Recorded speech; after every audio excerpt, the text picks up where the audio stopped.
श्री हरिवंश।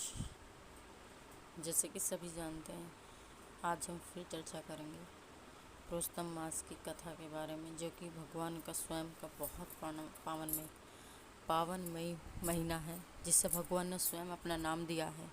इससे बढ़कर और क्या हो सकता है। यहाँ इस महीने में अगर कोई भी पुण्य, कोई भी सत्कर्म किया जाता है तो वह कई गुना फल देने वाला होता है।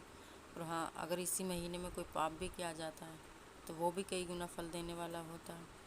तो बस इसलिए यही है कि इसमें जितना हो सके भगवान के नाम से, भगवान की कथा से, भगवान के उनसे जुड़े रहें, बस भक्तों के साथ, और उनकी कथाओं में, में हमेशा बस उनका स्मरण करते रहें। तो चलते हैं भगवान के अध्याय 3 का चर्चा करते हैं, जो कि बहुत पावनमय, भगवान स्वयं श्री नारद भगवान को इसका वर्णन कर रहे हैं, जो कि बहुत पावनमय है। और बताते हैं कि स्वयं नारद जी से कह रहे हैं, अध्याय 3 कि ऋषियों ने सूत जी से कहा कि हे सूत जी, महाराज भगवान नारायण ने नारद जी को जो कथा सुनाई थी, आप उसे पूर्ण विस्तार से हमें सुनाइए। सूत जी बोले कि हे ऋषियों, जो जैसे नारायण ने नारद मुनि से कहा, वह सब मैं उसी तरह आपको सुनाता हूँ। भगवान नारायण ने कहा था कि हे नारद, महाभारत के युद्ध से 14 वर्ष पहले दुर्योधन और शकुनी ने जुए से छल करके धर्मराज युधिष्ठिर से सब कुछ छीन लिया था।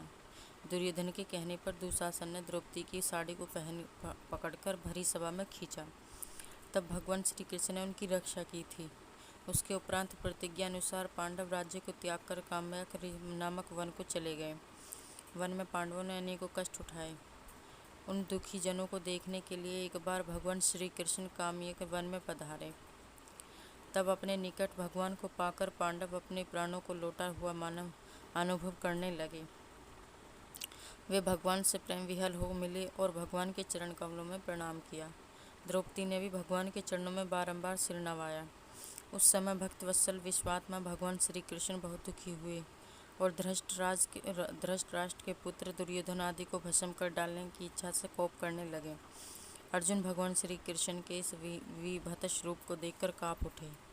युधिष्ठिर सहित सभी भाइयों और द्रौपदी ने तब भगवान श्री की हाथ जोड़कर स्तुति की। भगवान श्री कृष्ण का क्रोध शांत हो जाने पर हाथ जोड़कर अर्जुन ने कहा कि हे नाथ, आप जगत की रक्षा करने वाले हो, मैं इस जगत में बाहर नहीं हूँ, फिर आप मेरी रक्षा क्यों नहीं करते? आप हमारे कष्टों को दूर कीजिए, आप तो सारी बातों को जानते ही हैं।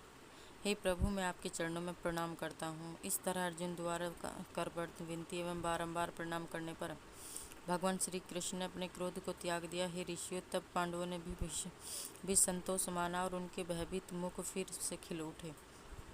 श्री नारायण से कहा कि हे नारद, भगवान को प्रसन्न देखकर अर्जुन ने भगवान श्री कृष्ण से ठीक यही प्रश्न किया था जो आपने मुझसे किया है। तब श्री कृष्ण ने 2 घड़ी ध्यान किया और पांडवों के हित के लिए इस प्रकार कहा कि हे राजन, आपने अनोखा प्रश्न किया, इसका उत्तर मैं देने में अपने समर्थ पाता हूँ। चैत्रादिक मास, पक्ष, नाड़िकाएँ, याम, त्रियाम, ऋतु, मुहूर्त, उत्तरायण, दक्षिणायन, वर्ष, युग, प्रार्ध, अंत और इनसे भी परे नदी, समुक्त, झील, कुएं, बाड़वी, वनस्पति, पुर, ग्राम, नगर, पर्वत आदि सबके सब मूर्तिमान हैं और अपने अपने गुणों के कारण ही पूज्य हैं। इन सब में कोई नहीं जो अपूज्य और स्वामी रहित हो।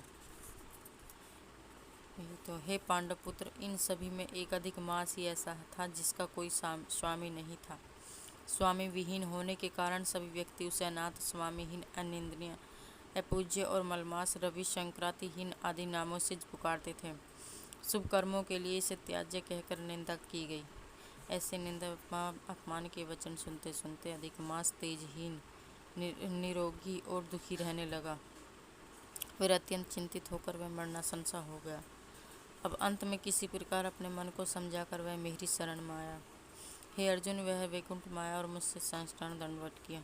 मेरे दर्शन पाकर उसने करवृद्ध हो अपने नेत्रों में अश्रु भरकर मुझे अपनी करुण कथा सुनाई। अध्याय समापन सुनाते हैं। अध्याय 3 समाप्त होता है। और अब इस समापन के बाद जो है, इति श्री प्रोस्तम मास महात्मने अधिक मास्यासा वैकुंठ प्राणायाम है। तृतीयो ध्यानमम समापितम। अध्याय 3 समाप्त होता है। अब आगे मिलेंगे, आगे चर्चा करेंगे अध्याय 4 के बारे में अगले अध्याय में। जब तक के लिए श्री हरिवंश। राधे राधे।